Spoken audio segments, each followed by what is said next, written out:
Isipin mo to, gigising ka sa isang umaga, may biyahe ka lang sana, isang kasal, walang rally, walang gulo, pero hindi mo alam, iyon na pala ang huli. O kaya ganito, paano kung sa isang iglap, isang buong probinsya ang matatakot magsalita? Noong November 23, 2009, may convoy na bumiyahe papunta sa Maguindanao. Ang pakay nila, simple lang, mag-file ng Certificate of Candidacy o COC. Kasama doon ang mga babae, mga kamag-anak at mga mamamahayag. Wala silang dalang armas, wala silang alam na may naghihintay na pala sa kanila. Sa isang liblib na lugar, hinarang ang convoy at doon nagsimula ang isa sa pinakamadilim na kabanata ng kasaysayan ng Pilipinas.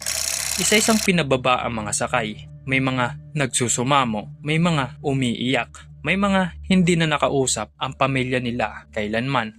Halos 57 na katao ang tuluyang pinaslang. Hindi dahil may laban sila, hindi dahil may kasalanan sila, kundi dahil may kapangyarihan ang gustong manahimik ang lahat.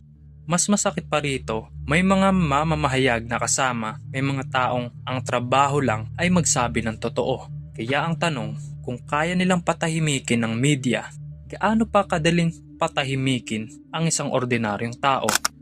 Matapos ang masaker, buong bansa ang nagalit, buong mundo ang nakatingin. Pero habang lumilipas ang taon, unti-unting napalitan ng katahimikan ang galit.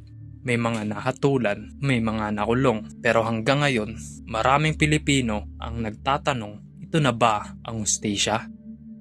Hindi lang ito kwento ng karahasan, kwento ito ng takot, kapangyarihan at kung gaano kahalaga ang boses ng bawat isa sa atin. Dahil kapag nasanay tayong manahimik, mas madaling mauulit ang ganitong klaseng trahedya.